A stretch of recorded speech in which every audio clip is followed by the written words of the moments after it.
Welcome to the IGS podcast. Yeah. We got Drew. Yeah, we got talented ass Chris. Yeah, let's go, Damn, Chris. man. The myth, the legend. Anybody the else one gonna and go? only. You gonna go, Manny? Let's go, Manny. Nah, I'm just chilling today. Hey, chilling. I'm like a villain. I'm going back to school. I'm a fucking villain. I'm killing, I'm chilling, I'm bugged. Like the ice. Not the one up in the streets of LA, but the ice. The one that's in the chest at the King Supers, up in the Walmarts and the other stores like the CVEAC, or what's the name of that place? CVVS. Size.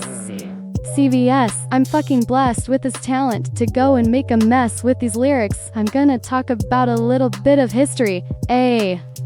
My name is George Washington. I'm gonna tell you facts. I'm gonna change the world based on a fucking tax. I ain't giving you number 3%. I ain't giving you number 3%. I'm gonna get on a boat in a forbidden river. I'm gonna go and be the giver. They said what? Ayo, the North is talking shit. I don't like that. I'm gonna go down there with my hat, with a couple guys, and a couple guns, and a couple rifles, and a little bit of gun powder. I'm gonna get louder. I'm just gonna... That was fire. Yeah, That could totally be George Washington if he could rap.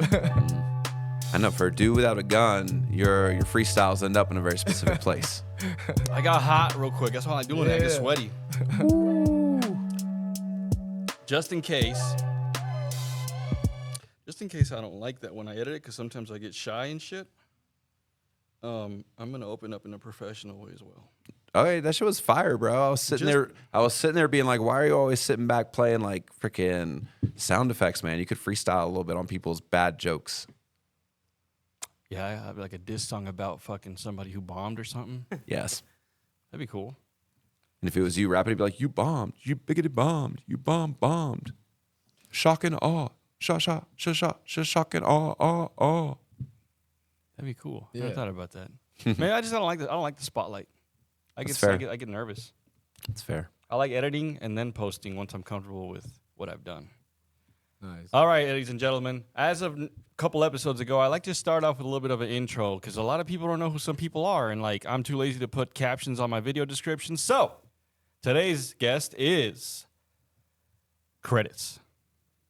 Producer and host of OMAS Colorado, which stands for Open Mic All Stars. He has showcases on the second Saturday of every month at the Barrel Room in Lakewood at 8 p.m. Hey, it's a fucking free show too, so you have no excuse to not show. Bring your hoes, bring your dudes, bring your gals, whatever you want to do, pals. You can bring your guns. It's actually connected to a shooting range too. There you go. That's America right there. Combination right That's there. Lakewood right there. OMAS also does shows at Rise Comedy. His next one is September 5th at 9:30 p.m. Buy your tickets online and save money. If you're a comic, he also runs a tag mic at Rise Comedy on Sundays at 6 p.m. Totally good. Those are the text messages. Yep. All right. Oh, Drew yeah. Garland comedy at Drew Instagram. Garland, everybody. Yeah, let's go. Yeah. Yeah. That's funky intro music.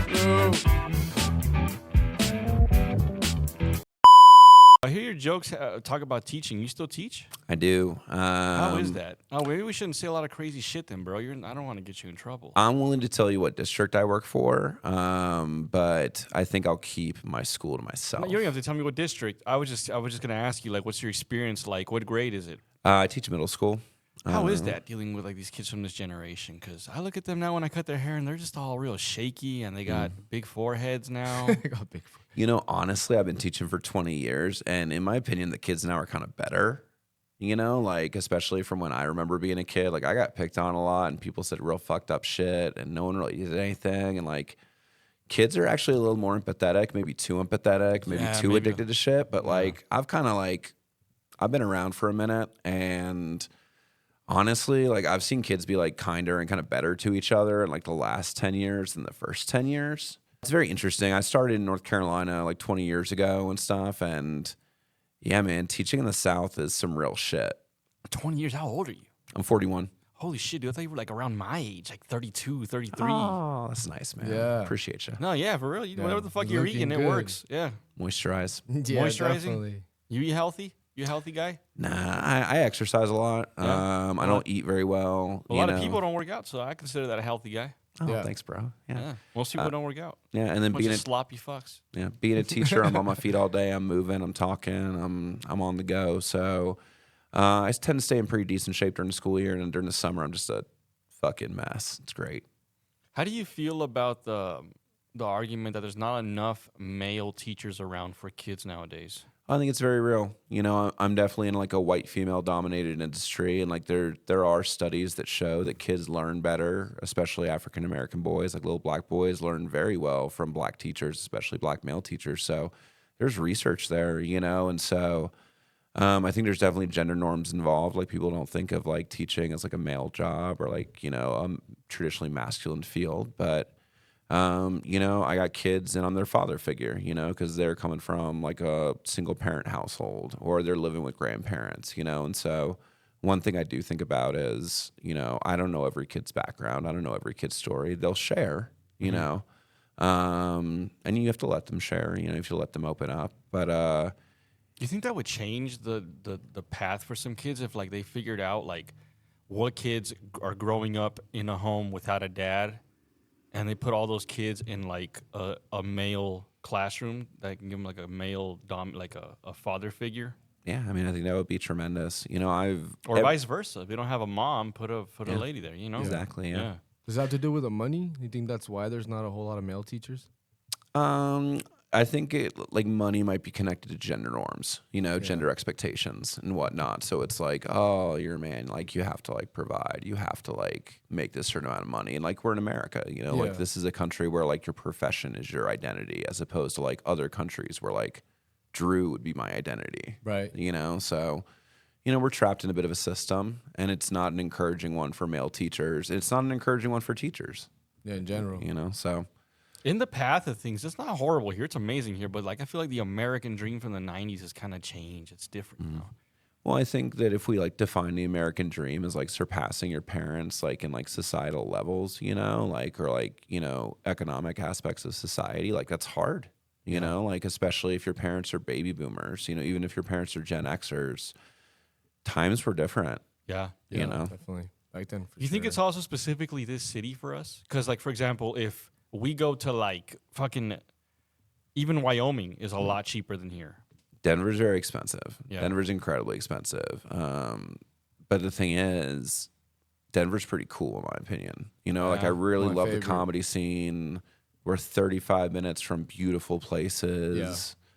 And a buddy of mine who's a gym teacher, he ended up moving to Aurora, but he used to show me these houses in Columbus, Ohio that were like mega mansions for like Right. what a Wash Park, you know, bungalow would cost. Yeah. And he was like, look how much house I can get. And I'm like, yeah, bro, but you gotta live in Columbus. Who wants to live there? Yeah. That would fucking, well, I don't know. I've never been there. Is it horrible? Yeah, Ohio sucks. Yeah. Food sucks. I've been to Salt Lake City and that place fucking sucks too. Ohio might be the Salt Lake City of Yeah. America. That place is horrible. I fell into a pyramid scheme years back into Amway, and I really dove into it, you know. And I went to these fucking meetings way the fuck out there, and it was me and like 8 Indian dudes in a 2-bedroom. So, they were cool with sleeping on the floor. I remember I like woke up earlier and like I started showering before all of them because I didn't want to shower after them. That's fucking gross. But one of the Indian guys congratulated me. He's like, "Hey, that's initiative. Good job, Chris." I like that. Karpal. His name was Karpal. He was Nice. cool. Yeah. He was cool. Cool to meet new people. Yeah, sometimes. Yeah. Some people suck. Yeah, that's very fair. Yeah, but I think a lot of the time, I feel that genuinely everybody wants to be happy, but sometimes life just fucks you up.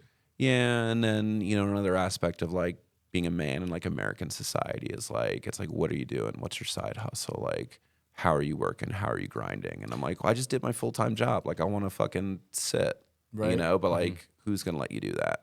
Yeah, but it's also crazy how we just create that. Mm-hmm. If you like it's- tell yeah, this we to do it, like yeah. a family like who lives in like a terrorist place, like they might get blown up today. They'll be like, "What? Your problems are that you don't know what to do after work?" It's true. Like, what the fuck are you Yeah. even complaining about? Could Yeah. always be worse. That's Could a always good be point. It's like the American, maybe it's a psyop. I believe that. I tell people this, they think I'm crazy, but I feel like if we're as smart as we are, especially now with AI, whoever's on top of monitoring us has to know how we work, has to know our patterns, what we're going to do next based on this movement, based on that movement, just how we can analyze chimps. They probably, I feel that they know how to do it, but I have no evidence. It's just a theory. Who's overseeing us? You mean like the Whoever government? runs this whole show, the world. I think it's whoever has the most money at the end of the day, the most power. Yeah. You heard of Davos? There's probably names I've never even heard of. No. That's a place in Switzerland where like the most rich people get together and they talk about like how to change the world. And Yeah. like on the one hand, you're like, okay, that might be altruistic, but on the other hand, it was super secret until like 10 years ago. No, that has to exist, bro. No, Like, it does. It happens every year. Yeah. Yeah, I believe it. I believe that whoever has them, like, there's people who just run us, bro. We're just numbers to them. Yeah. What is that place that like the government or like government officials go like to a forest? Oh, you talk about Camp Bohemian David. or No, something like Camp that? David. Grove, right? Oh, what? Bohemian Grove? Yeah, I think Oh. so. Yeah, there's a Is place that in right? Yeah, where they do the Illuminati meetings and these owl fucking statues and shit. Okay. They got exposed recently, too, around like 5 years ago. All right. I'll Yeah, look that up. previous presidents have been, taking part of the stuff. So Okay. it's crazy stuff. But I think we're in like in a weird time where I think in prior history, there wasn't somebody like that overshadowing us. And now that we have all this technology just think about it. I mean, it's 2025 and 2000. We've made like a leap in technology from the 2000s to now. Like the jump was Crazy. just crazy, So there's never been such a big jump in previous history as it is right now, So now I feel like somebody can have the power to oversee us, somebody, in I think terms it's of economy adapted and for stuff sure. like It's that, definitely adapted, but I think it's been around forever. Oh, I think so too. I mean, if you look at like, European royal families, like those Yeah. fuckers are all Yeah. cousins. You Yeah. know? So what do you mean it's not like one family overseeing Right. everything? Like it's literally like, I read this cool book called King Kaiser Czar, and it was like because the King of England was cousins with the Kaiser of Germany, who was cousins with the Czar of Russia. Like Russia. that's just like their family. And that's what caused World War One. I'm Yeah, calling it that now. was that book. Yeah, did you read that book? I didn't read it, but I know what you're talking Yeah, about. cool. Yeah, I I'm know calling exactly it what you're talking now. And if this podcast is still around 15 years from now, it's going to happen. You're going to see that the Cannon family will be a well-known black family 15 years from now. Oh, Nick Cannon. The Cannon Oh, family. okay. I think that's his mission behind having so many kids. He's going to set off a bunch of people with a bunch of money because he's wealthy. He's going to set them all up. And he's going to have a couple fuck-ups. Not all 15 are going to make Right. it, but you spread that times generations and generations. I think he's setting up a big family. Yeah. The counter theory is he has the most potent sperm in the history of sperm. You think he doesn't want to have the kids? You think he's like, No. I fucked up again. He might, but or he's just like 99 for 100. It's like some people are just like rhythm methodating and like pulling out and whatnot. But like, is Nick Cannon like 25 for 25? He might be Yeah. fucking these chicks once. Yeah, but I think he's doing that on purpose. Like he wants to have multiple Could be baby both. mamas. Could be both. Could be both. Yeah. I would. If I had a bunch of money like that, I was good looking, I'd have it spread the seed. You don't need to be good looking when you have that kind No, of money. Elon Musk is not good looking and he's got a bunch of Yeah, kids. he has a bunch of money. Dude's rich. I don't think that dude's fucking though. That dude's weird. He's very I weird. think he probably just like masturbates alone, like for preference. He pulls out a fucking Tesla vibrator and stuff. Or Yeah. some shit. Oh, I shove It this up plugs my, into the wall. I shove this up my ass and I ejaculate. That's a good. You are talented. There you go. See. Where do we go from there? I know. So, what is like a big difference you've seen from these? I know you say there's weirdos, but like, you think that's one of the biggest changes you've seen from like the generations? Like, they're more empathetic. They're more empathetic and like the nerd shit is cool now. Like I was growing up reading comic books and like hiding that shit and like reading sci-fi and hiding that shit. And I played football and I did other stuff, but like I was very, very nerdy going to comic book conventions and stuff. And now just like nerd shit is cool shit. So, it's like there's not really an outsider status, like there's definitely like quote unquote cool kids, but like they're way more apt to just be chill with whoever, which I think is also very interesting, like something that I've seen that's different than back in the day. And then also online spaces just make kids a lot less isolated. So like they got friends on like, Call of Duty, or they got friends on the Discord, or they got kids who like they'll like to look at their weird ass drawings. And like 20 years ago, it's cool. It's kind of the advent of technology you talked about, where like, I think it's nice that kids have been able to find spaces, for themselves. Cause like I remember growing up and like these kids at this new school I went to ended up also going to my comic book shop, which I never knew about. And then like they freaking ran me out of the comic book shop because they were really mean and like they fucking picked on me and shit. Fuck those kids. I know. I don't like those guys. Fuck you, Brian Kiger. I remember your name. You're an asshole. They're probably fucking losers somewhere out there working at a goddamn Quick Stop or some shit. Yeah. Fuck that shit. High on fentanyl because they don't know what to do with that because they just kept bullying people. Yeah.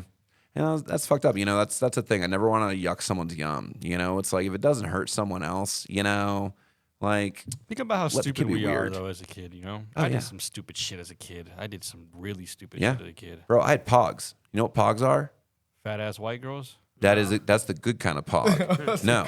Google image 90s pogs, POGS, and it's a bunch of like little discs of plastic and you throw a bigger metal piece of plastic on it to knock them over. Tassels. We call those tassels in Mexico. That's the way to say it. Yeah, I bought that shit with money. So like I'm an idiot. I was a kid. I was an idiot. They used to come out like in chips. breads in Mexico, in chips and yeah. breads.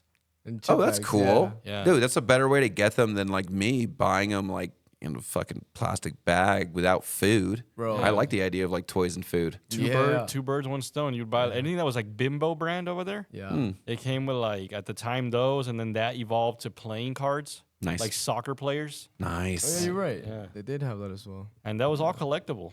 Mm-hmm. One time I started like a little mini Squid Game in Mexico with $100. Yo. Okay. I started like an intense soccer tournament, dude, at my cousin's neighborhood. Mm-hmm. I didn't know how powerful $100 was 10 years ago. That's like me, like it was like 1,200 pesos 10 years ago. Mm-hmm. And I was going to divide that amongst the winning team. I was just like, I got 100. I was a privileged ass kid, dude. And I went over there and I was like, whoever wins gets $100. And they didn't believe me. They thought, who the fuck is this guy? It's like, Ivan's cousin. Fuck that guy. Who was that?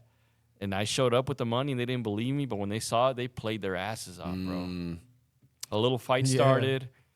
It got really weird where like the winning team got really offended. So they decided to just split it up amongst everybody at the end. That's what's up. That's interesting. Yeah, It's like anti-Squid Game. They were just like sore losers. They were just Yeah. like, nah, come on, man. And then it was like, all right, here's a little piece of that. No, I this one time, like at the end of the school year, like what is it, like field day where all the games and shit are out. I was running the dodgeball game and I brought like a bag of fun size candy bars and I started putting bounties on kids. I was like, whoever gets Chris gets a Snickers. I was like, combat. I was having too much fun. Nah, I love that like playfulness with teachers and kids, Yeah. bro. It's it really like they appreciate that so much. I have to catch myself sometimes where I'm like, Connor wants to do something and I'm like, that's stupid. But then I'm like, he's a fucking kid. What the fuck? Of course it's stupid. Like he's a kid. What am I doing judging him? Yeah, I used to have some pretty cool teachers, man. Appreciation to all those teachers out there. Hey. teaching His the fourth youngs. grade Heck teacher yeah. was my fifth grade teacher. Oh, that's beautiful, Yeah, man. Right now it's his fourth grade teacher. Oh, That's cool. bro. That's so beautiful. And that's crazy. That's one of the most influential teachers I've had. Mm-hmm. Not because he did something like super great. He was just an awesome teacher. But like, you know how I've had 12 teachers, but he stands out. Mm-hmm. And I don't know. Shout out Mr. Weinstein is all I can say. Shout yeah. out, man. Yeah, Hell yeah. that's what's up. Not No. Mr. Harvey Weinstein. I actually, you should reach out, man. Well, I mean, I assume you've talked, and stuff. To my teachers? Yeah, no, Yeah. to Mr. Weinstein, like since then, Oh, but like, he didn't remember me that much. oh, that's okay. When I showed him our class picture, then it kind of brought back some pictures. Yeah, I was gonna say like it really really like touches me every time like students reach out, like in the future, like when I'm their past and shit. And this one student reached out to me. She was the first person in her family to go to college, and I ran her college preparatory like elective. It was very cool when she got into Dartmouth. Oh shit. Yeah, and Dartmouth has a gigantic marketing missed opportunity because I went on their website to buy her a sweatshirt and her mom a sweatshirt, like her mom was raising her and stuff. You can't buy a Dart mom sweatshirt. A Dart mom? Yeah, you're a mom whose kid goes to Dartmouth. You're a Dart mom. I would never even thought of that. You're the first one to think of that. I gave it to him for free. I emailed them. I was like, yo, I want to buy a Dart Mom sweatshirt. Never heard from them again. You should But make one and show up with it. hell yeah. That's how you do it. Oh, I should sell it in the parking lot on move-in day. There you go. It's not plagiarism. money. It's completely different. It's Dart Moms. Dart Moms. Yeah. Dart Yeah, Moms. there you go. But yeah, she invited me to her high school graduation and sent me her graduation speech. It was cool. That's cool. Heck yeah. Dart What Moms about- LLC. What about moms, man? Do you think that like how is it? How do you deal with a lot of young moms nowadays? Not young moms. Maybe sooner rather than later, because like I'm getting a little bit older, and like the kids I teach are a little bit older. So I bet if I taught like elementary school or something, like I'd see some younger moms and stuff. Yeah, parents don't really hit on you. Oh, They want to make really awkward conversation and demonstrate how much they know about your shit. And I'm kind of sitting here being like, well, let's talk about your kid. It's not about you. But, a lot of parents are just earnest. And one of my kids is in first grade. One of my kids is in third grade. Yeah. And like now I just have a lot more grace for parents and their insanity because I'm kind of like, let me do my job. Like, I appreciate that you're concerned about your child. They're one of 35. So I will do what I can, and thank you for reaching out. But sometimes people don't look at it reasonably, or at least from my point of view, which is fine because like I want to be proactive and think about their point of view and like their child's point of view. But like if you're not trying to see things from like I'm trying to hold it together with 28 Right. kids, right. then we're not gonna find a place to meet, and Yeah. exchange ideas and like They don't know what it's like day to day. yeah. Have you ever taught at any kind of private schools? No, Do you know, like, is that I went just- to private schools. Do you feel like that really makes a difference? No, I think that what parents can buy for kids, which also has been studied, like basically the highest indicator of like success, like from a child, in terms of like where they go to college, what their standardized test scores, and like what their success after school looks like, is just their parents' average income. Really? Yeah, that's So it. maybe- It's not IQ. So it could be maybe translated over to a private school. Then if the parents invested the money, Yeah, so I mean that's the thing. It's like it's a plus. And so like my kids, for example, my kid does gymnastics, my other kid does ballet. They both do a language day camp once a week, and then we also pay for piano. It's a lot. yeah, But but you it's know, for your kids. yeah, it's for setting my them kids, up. and like that's the pluses. So like they do go to public school, That's but such a strange thing how we're willing to give everything up for our kids. oh yeah, He has kids too. He doesn't have kids, so he might not get it. But oh dude, I would. you're willing to put everything aside, and like you lose sight of everything when it comes to them. I don't know even know how to explain it.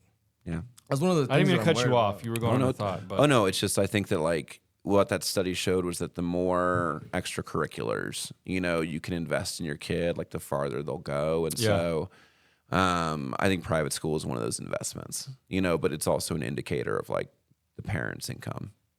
yeah, it's because I asked because that's something that I'm thinking about for my kids. But starting 6th grade, Mm-hmm. I want to put mine in 6th grade, like in more private school. And then my little guy still has a way to go. Hopefully, I have some more money by then. But Mm-hmm. my son, I've noticed, is one who really does need extracurricular activities because otherwise, and I get it. Most parents set their kid aside, including me, with a fucking tablet or a phone because we can't deal with them. Yeah. And they need more energy than we got, And Bro, my kids watch Lion Guard on Sunday. yeah. They love that. And but if I was able to give him all the fucking time of the day and activity after activity, he would do it. Yeah. It's just fuck, like you're saying, that 9 to 5 will kill you, Mm-hmm. or that fucking 10 to 10 sometimes. I go 7 to 3. Yeah, and then it transfers over to like I ain't got the time, so I gotta waste. I wouldn't say waste, but I got to spend the money to make the time for him. Yeah, and that's the thing. It's like, would I have more money and more time with the kids? But like, it's good for them. The structure and the activity and the identity. Yeah, that's a bitch when you want to find that fucking perfect middle ground of fatherhood. Mm-hmm. It's fucking horrible to. You know what I'm talking about, Manny? You been there yet? Yeah. Like I feel like you can't ever. It's always one thing or the other. It's either you're here but you don't have money, or you have money but you're not there, Yeah. or Oh, some yeah. fucked up way in the middle. It's true, man. Do teachers get paid during the summer?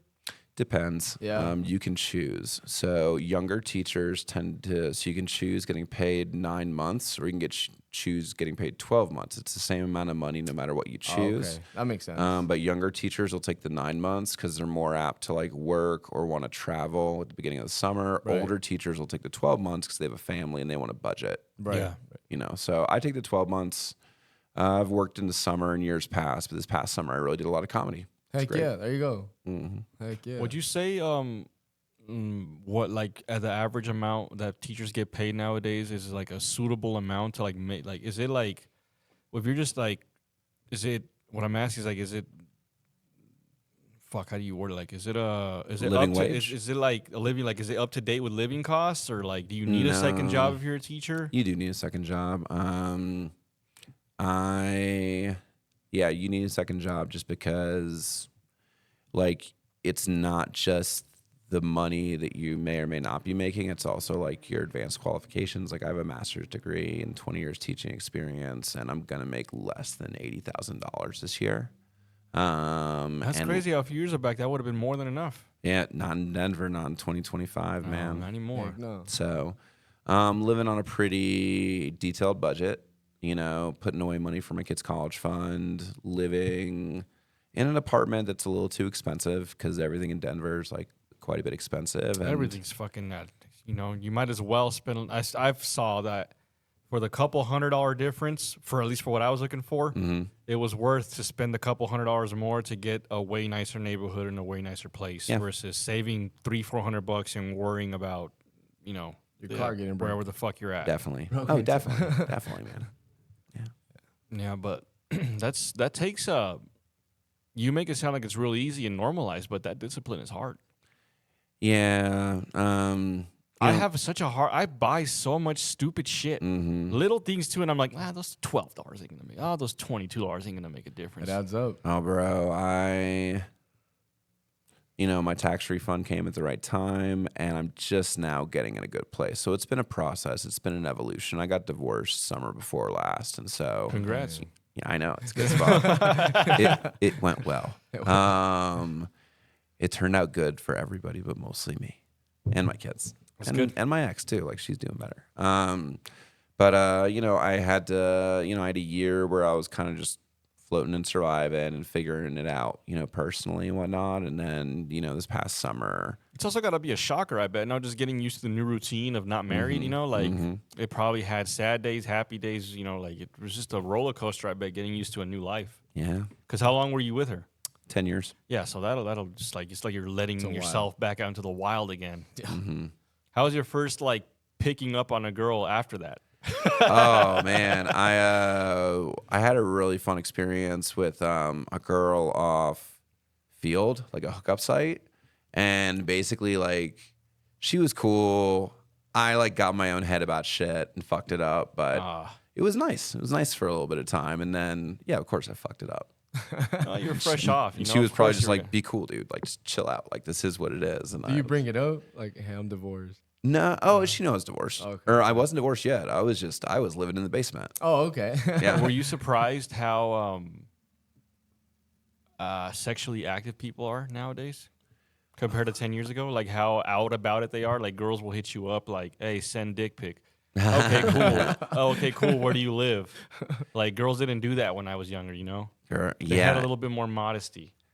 Yeah, I mean it's a different age. I think the people have been swiping right for like 10 years now. So they're used to it, yeah. Yeah, so they're used to it. I was out of the dating game for that. So I'm a little more reserved, like I'm kind of figuring it out. I don't understand. I wish I was doing better. But I mean, going on a couple dates here and there, having like, little friend with benefits thing for a month or two at a time, and then the thing is I kind of find it to be like a job interview.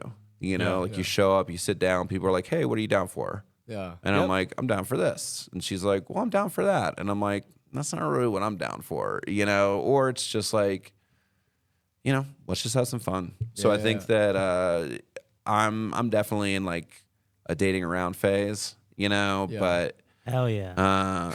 yeah, I know, right, He said, dude? hell yeah. I find it. How do you guys feel? I find it kind of offensive to like tell someone like on a first, second, or even third date, like your life plans with them? Like, Well, I think that for me, it's mostly casual stuff. You Yeah. know, so it's more like, hey, like I'm just trying to fuck. you can go that route, you know, or like, hey, I'm trying to have a summer romance, Yeah. you know, and that's fine, and people can respond. You know, I think that for me, you know, you said like it's weird that I'm 41 and dating some older women, you know, and so I think older women are either on like after their first big relationship or they've just kind of seen the bullshit. So that's maybe where it's coming from. I don't know if younger women are, you know, going the same route or maybe like still playing it, you know, coy or whatnot. But once a woman, it feels like they're 36 or 37, like they're kind of like, oh, don't waste my time, Yeah, right. you know, Yeah, and like that's fine with me. How do you, even at my age, and you're older than me, like I don't think I would like dating a young girl. I did. It was expensive. Was it like entertaining though? Like conversating with a young girl? Like was it just all about like fire, dude, or like giving her talkies for dinner and shit? More expensive than talkies. She was cool. She was really nice. We were just in different places in life. You know, the cool thing was she was pretty mature. And she was very business minded, very business oriented, had goals. Just it was expensive. It was out of my price range. She was very nice. I probably won't date a younger woman that young again. And she was like 27.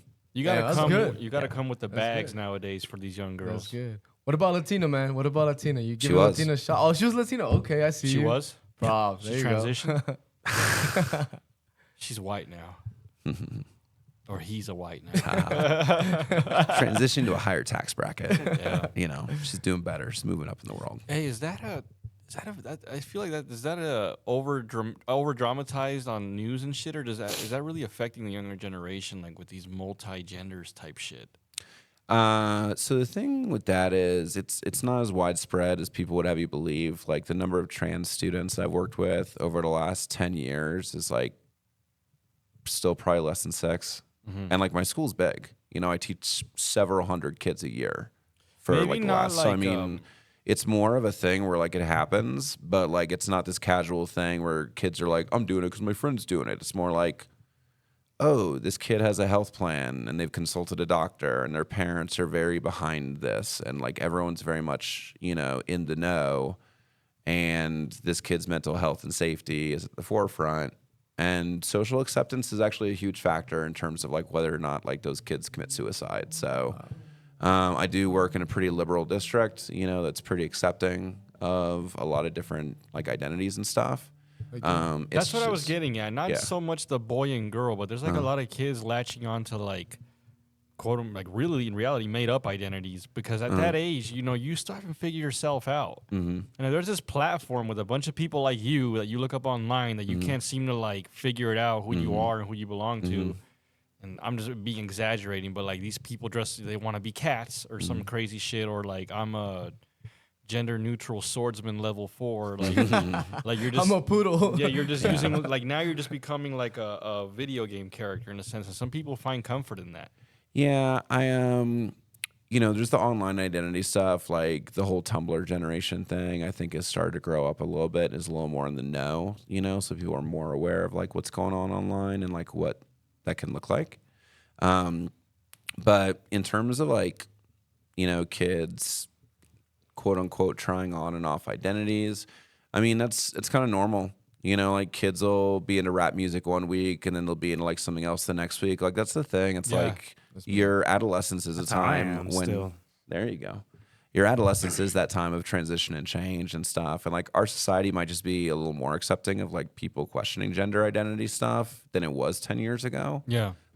So, you know, again, it's not that I think that the kids are like quote unquote like worse. It's just more like I think people are more likely to just not give a fuck if it doesn't affect them. And I'm kind of like, that's nice. You know, it's like, I don't know. I grew up in the South and I'm Jewish. So like, I feel like my upbringing and like my experience was way more judgmental. I even here it was way different back in the day. We had like 2 gay kids in our whole school. Bro, now you see the No, trend. bro, you had more gay kids in your school. You just had 2 you knew about. Yeah, 2 that were open about it. Yeah, exactly. You had more than that though. Yeah. That sucks. There's probably some people I knew back in the day just like low key in the closet. They just can't. They can't. Yeah. They can't be. They won't be accepted. Who's gonna be their friend? Especially like I feel like a lot of Hispanic families like your dad's gonna be like fuck you, like you're not my son, like You think your dad would have fucking told you to leave the house? maybe not leave the house. Just stay in the basement. You're getting water and bread. They're gonna be like, you don't have to be in the closet, but get in the basement. Yeah. We got people are visiting. Get the fuck in. Like Harry Potter. They just hide you. Yeah. Oh yeah, right. you're in the yeah under the stairs. You're a Harry. You're all Harry. I miss that boys. word. Why can't we say it anymore? They said Hagrid for a second, and I was like, they're remaking the show. No. No, they are. They're actually remaking something, aren't they? Yeah, they are. They're totally remaking Harry Potter. Every Yeah. book's going to be a season on HBO. They're going to make a ton of money. They're gonna No ruin it. way. Oh, yeah. Oh, dude. I Dude, can't there's wait set for that. pictures. I was so Dang. upset when they made Dumbledore gay. Well, they did it in such a pussy ass way, too. They were like off page. After the book came out, she was like, Yeah. hey, did you know Dumbledore is gay? And we were like, Yeah. Like you never mentioned anything in all 7 movies, but now the flashbacks, he's got a fucking romance with the evil wizard. Like, come yeah. on. Yeah. Who's your favorite character on Harry Potter? 3, 2, 1, go. Remus. Snape.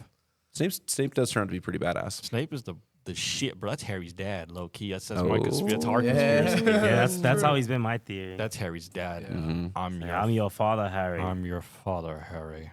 Yeah. For me, Harry.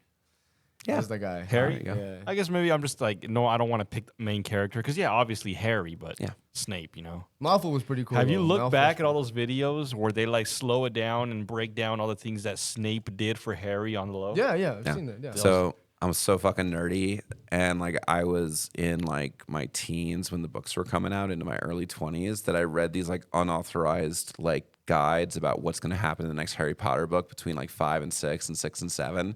And there was such a good, it's like Reddit like published it. It was like this fan theory. They were like, Snape's a vampire. Snape's a vampire. Here's the proof. Here's the proof.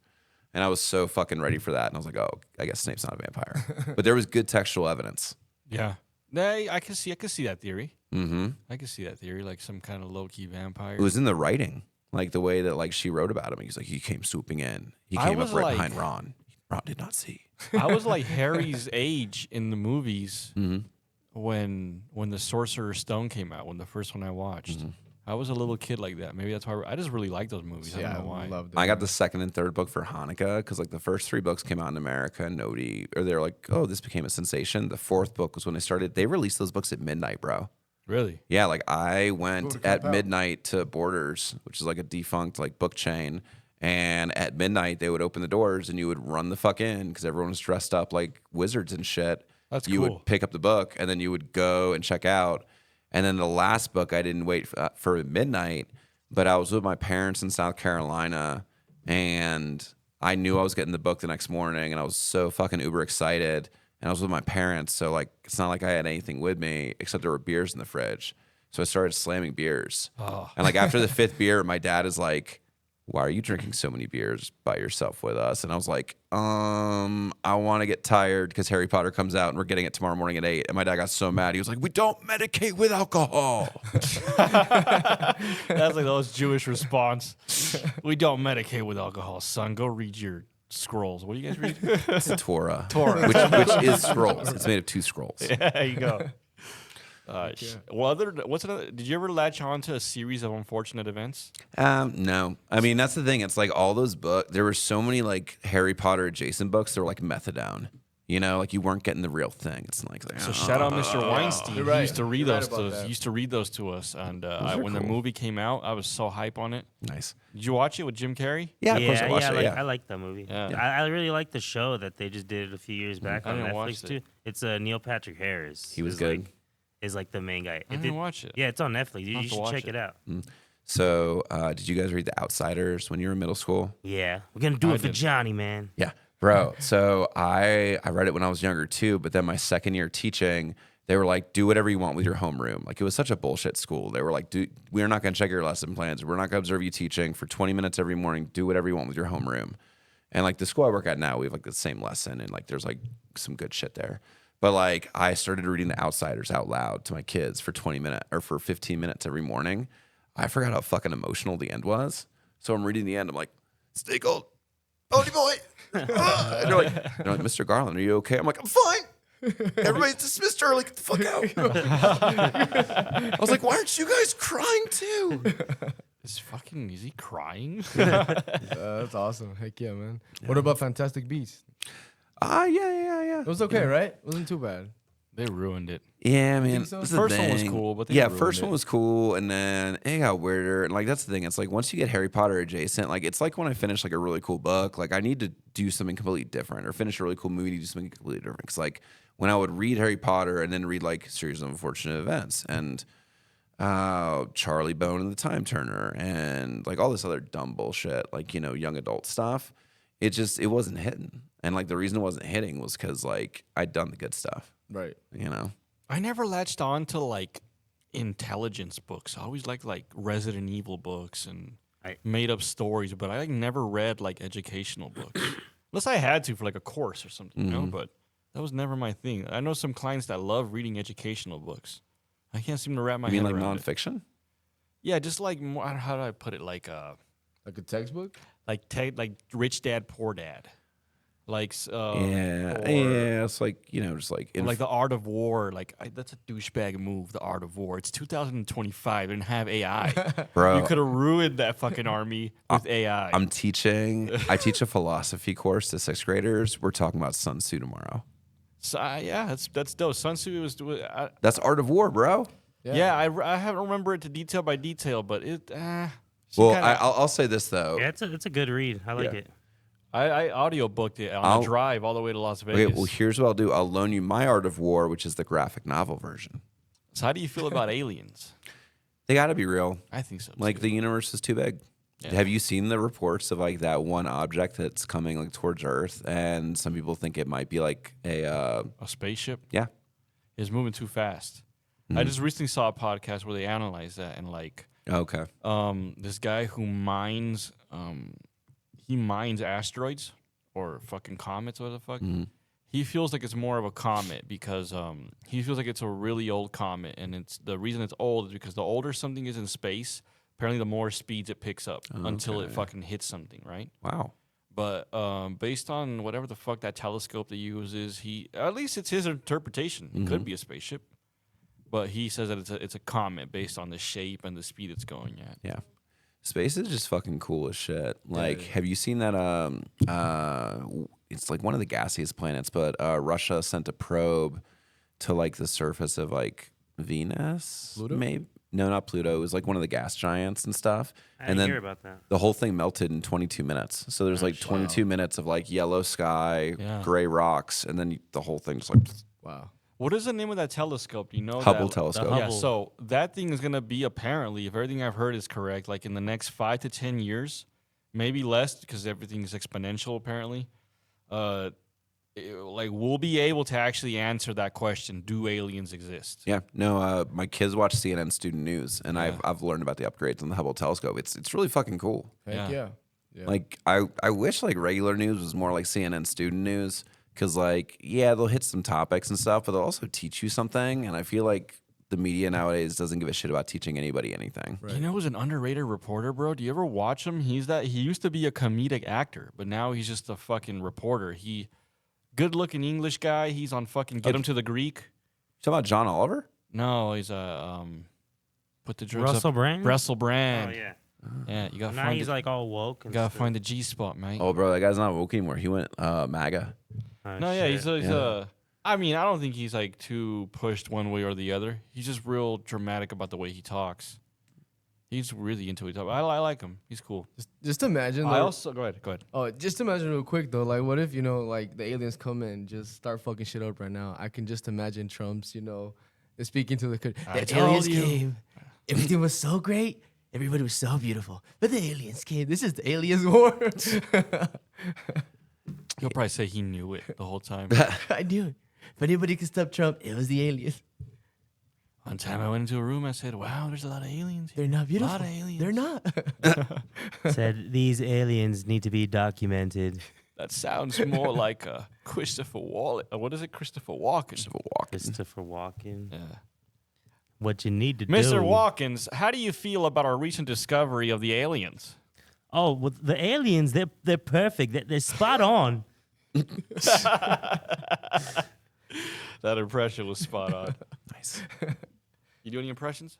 No, I feel like woefully impressionless because you guys are all doing some pretty cool ones, man. This is the veteran podcast crew. I see you. We need to get out there a little more. I need to put more attention to it. Mm-hmm. How do you feel about the show? The Sunday show. Yeah. The Sunday show is really cool. One thing I like about it is like kind of what we were talking about before, where like it's a very good opportunity for newer comics to get show experience because I mean what you have here is like a devoted audience, like a very consistent product that's being put out, you know, and so you're really forcing comics into a vulnerable but necessary place. Yeah. Because if they treat it like an open mic and fuck around or don't bring something new to the table, they get nothing. And I say it as a comic who's gotten nothing. And you know, like you're getting kicked in the teeth, but it's good for you. How do you feel about this idea I've had? And you're the first one I'm talking to this about. Like I haven't even talked to Crawford about this idea, but we're lacking bringing a crowd in here, which doesn't generate any revenue, which just means that every show I put money out of my pocket. Show costs a little over $200 to make every time. And eventually, once my love for the game goes away, or like I just feel accomplished at what I've done, I'm gonna like either gotta figure it out. And it's getting to that point. Like I still have a great time here, but I'm like, am I just gonna keep putting up this money forever and hope these guys are? But anyways. I was thinking of this idea to bring in revenue and grow the comedians even more by telling them we're going to charge $10, but for every ticket you sell, I get $5, you get $5. So that'll push you to bring a crowd. And if you bring a crowd, you could win more of a show. So if you could bring 4 people, you made $20. You win your set, you made another $20. That's $40. And if you win the night, you walk out of here with almost $100. Yeah. So I mean, the word for that's like a bringer show. Yeah. Denver doesn't do a lot of bringer shows. Like New York does a ton of them. Like New York, like for an open mic, to get on an open mic in New York, you got to stand outside the club and bark 5 people in, and then they'll let you sign up on their list.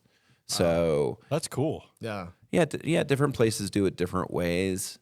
I think Sounds like a weird thing. the way I'm trying to sell it is like this is also beginner steps to you taking it to the next level.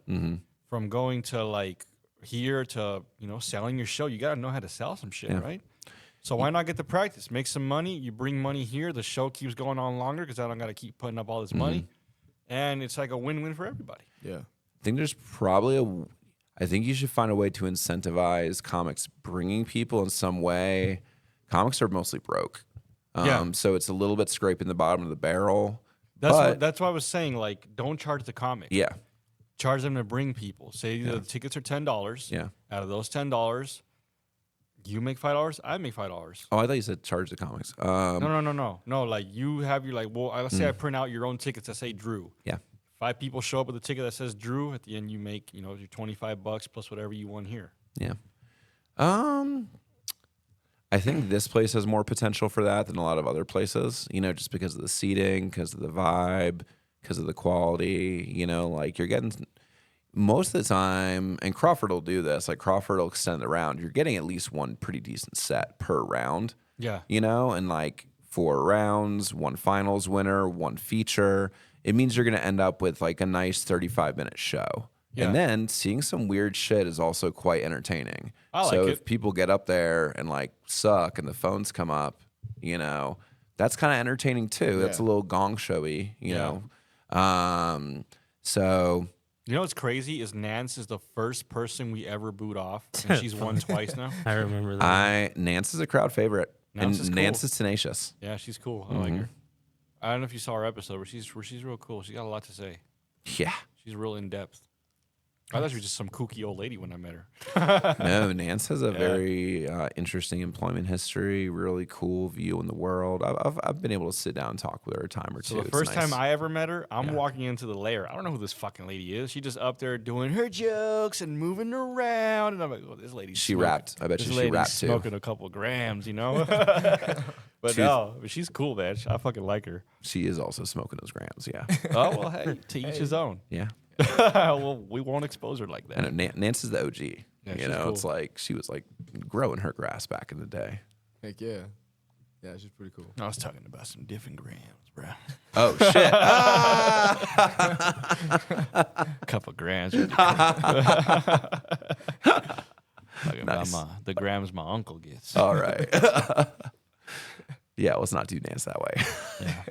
So yeah, Nance smokes weed. I think everybody knows that. Oh yeah. She Okay, shares cool. joints with everybody outside. Yeah, I was gonna say. I was like, if you haven't smoked with Nance, are you in the comedy scene? Yeah.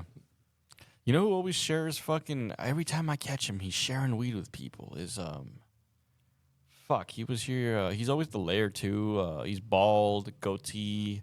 Philip Cano. Oh yeah, guy's a cool motherfucker. Yeah. You got to go to his open mic, man. Like Yeah. on a fucking Saturday night, he runs Thug At his house, he does at his one house. now. Yep, that's a great open mic. Yeah, I talked to him. Well, he was talking about it, but I didn't get time. I didn't want to like ask him on the spot, but I'm gonna message him see if he wants to do one here. Yeah, man. He does them through the summer, so maybe you could do one here, like when it gets a little cold, Yeah. you know, and like keep the tradition going. But that was the first mic that opened up after COVID, so it's got like great history, great vibes, important to the community. Hell yeah! Heck Does he yeah. charge for it? No, doesn't. He Just does it for sells. fun? He sells. Well, he sells. sells shit? He sells burritos that his mom makes. That's dope. Sells That's really cool. beers. You know, $5 a pop. Heck yeah. Yeah. You know, he's really here for the comedians. He's really here for the comedy. You know, and How do you feel about the winning money on this show? I won once. I won a round once. Yeah? I won $20 here. It was Yeah, cool. Yeah. Dude, I love Crawford to death. He is someone who I admire greatly. I know it's painful for him when I win shit. Hey, $20 is $20. I know. Man. One time I'm on Gong Show and I got a selfie of him and I'm like, and he's like, Deep down inside, he loves seeing comics grow. yeah. I've talked to him, and like, why else would he be doing this for so long? Crawford has taken me aside 3 times and given me goddamn good advice that was very specific to me. And like, I treasure that. You know, he is such a mentor and he is such a pillar, man. And also, Crawford's is really fucking good at his job, you know, and like hyper competency is something that you don't appreciate until you're older, but like someone being elite. Yeah, at what they he's wanna figured do. it out. Yeah, Yeah. He's figured it out. He's like he could just be him and be funny. He's reached that level. It's just funny listening to him talk.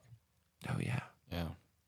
I've told him one of the funniest jokes I ever heard him say didn't even make no fucking sense, but the way he sold it like made us laugh. I still remember it 10 years ago. He said, "You guys remember the first time you found out grasshoppers could fly? Y'all remember that fucking day?" So he just opened his eyes all big and shit. Yep. And that fucking killed it, bro. That shit had me fucking dying. I still remember it. It's crazy.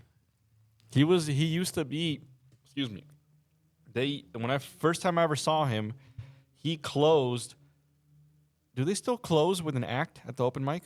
No, huh? No. So back then they used to close with an act. Wow. At the end of the night, it was like an act, a 15-minute act. And one of them was Crawford. That's the first time I ever saw him, like probably 10 years ago when I was like freshly 21, 22. Wow.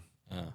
And you've known him for a long time then. I didn't really I just seen him in the Oh, you scene. just saw him. I Okay. didn't like really even talk to him until I thought of this. I just told him, okay. dude, I've been watching you for a long time. You run this show. Can you make something happen? Yeah. Crawford shows are special, man. Like the thing is, if you can like get an audience to laugh, if you can get Crawford's respect, like that's a real big fucking deal. Yeah. You know, I know like a lot of comics on the scene like desperately, you know, want to be in with Crawford in terms of like just having his respect. Yeah. I was asking him, like, do people ever like obsess over you comedic wise where they become kind of stalkerish, like where they want your approval so bad? What do you And say? He's like, yeah, it's sad. I mean, unfortunately, it's flattering, but it's also weird. But yeah, it's happened. Yeah. People just want to be too nice to him, like to get some knowledge off of him in a sense, or maybe they just really admire him. I don't know what the fuck it is, but Mhm. I feel like I would lose my shit if I ran into Joe Rogan. You know, I'd be, oh my god, Mr. Rogan. Oh my god. I'll just start shaving my head out of improv to fit in. Yeah. Yep. No, this one time I heard Crawford talking about his old days, and he was like, I was a mic monster. Yeah. Couldn't get me off the mics. And I remember I went to like 16 mics in the next 5 days. Shit. That's how you do it. I was like, I want to be a mic monster. I was like, I want a cool reputation like that. Right now it's cool. There's a lot of mics you can do in one day. That wasn't around that much back then. Yeah. No, I run a mic on Sunday nights. Yeah. And I send comics y'all's way. One time, Young Broggy was at my mic, performed, and then came and won the Sunday show. Broggy was cool. Yeah. His rapping was it was something else. It was cool. Shit. Well, is there any subject that you want to talk about specifically? I know how we spiraled off. See how I told you we were going to spiral Yeah, off no worries, man. things? Um. An hour flew by already. That's why I'm asking wow, you. bro. Yeah. Yeah, I'm like, cut it short. You know, comedy is very cool to talk about. We kind of talked about it with Crawford and everything. I think it was very cool. You guys asked me about teaching. You know, I do think that there are like some narratives, you know, out there about kids these days and whatnot. And it felt good to, you know, kind of share my experience. So Yeah, I like to thank you for get that. to people, get to know the person a little more than just ask them about, hey, well, what do you think about comedy? You know, like, okay. Well, that was what I was ready for. I was like, I know my comedy journey. I know how I tell a joke. I know what I think is funny. And like, I tell a lot of school shooting jokes, and I was ready to like not defend that, but explain that, you know. So no, like I feel like we had a really rich, awesome conversation. If there's anything else you want to talk about, I was ready to talk about comedy, but I guess I want to ask you, when did the whole Jersey persona start? oh, during the divorce, bro. Like Really? there Pull was out all your old jerseys? yeah, pretty much. There were a lot of tall white dude comics, and I was like, how do I stand out? And Jersey. yeah, I wore stupid sports jerseys because I was already collecting them, and I like them a lot and stuff. So I was just like, I'll be the Jersey comic. That shit never caught on. The only time I ever had jerseys, I used to cut hair in baseball jerseys because they were cool, like buttoned down the middle, and they Yeah. worked like a barber smock. Yeah. I'm thinking I- about I- I changing like it up. my How do you Dodgers feel? How do you guys jersey. feel about this? I had this idea the other day, and I wasn't on Adderall. I was sober. What if since I got the camo thing going, I thought about making all my barbers wear like a tactical vest and then put their clippers and They shit could. Oh. and like stuff like that in there. You know, That's Make pretty it- cool. That's pretty good. That'd be pretty idea. cool. Yeah. Yeah, and if you're a real boss, you'll put real plates in there, and it's gonna weigh you down all day. It'd be like Goku cutting hair. It'd be like, do it with resistance, and you'll get better. I just started cutting hair, and I got big as fuck. My back hurts all the time. I'm coming for you here. All right. Well, I guess I asked you right now, but I always let the guest end, and you didn't get a whole lot of chance to talk today. I'm sorry. No, it's all good. There's something you wanted to say? No, it's all good. Because I heard It's you all good. earlier. You were hyped, like I want to do this. Like, is there Yeah. somebody I didn't let you get out there? No, it's all good. It was good. You know, I think that it was good. Hopefully, you know, he enjoyed coming over. I and really thank you so did, much man. for This letting is me very cool. Hop on this. Is it different than the other ones you've been to? Yes. I try to not make it so like I'm really like my biggest influence is like Joe Rogan. Mm-hmm. You know how he just talks about anything? I Yeah. try to make it that way. Try to just talk. Well, it's kind of interesting because it seemed like you had really cool, like in-depth questions. I was looking for your notes, and I was like, "Damn, are those just off the fucking dome?" Like, yeah, you let the conversation, you know, take it where it may, and that was very cool. Yeah, hell yeah. Well, I like I said, I let the guest end with one last sentence, one last noise, one last look at the camera, whatever you want to do, a hand motion or a phrase, anything you want to do or say or anything or nothing. Drew Garland Comedy at Instagram. Come to the Barrel Room second Saturday. Come to the open mics every Sunday. Come to the fucking Bucket Show every other Sunday. This is a great show, especially if you're a comic. You'll get way the fuck better. There were lots of commas. That was technically one sentence. It's fucking free. Yeah. Let's go.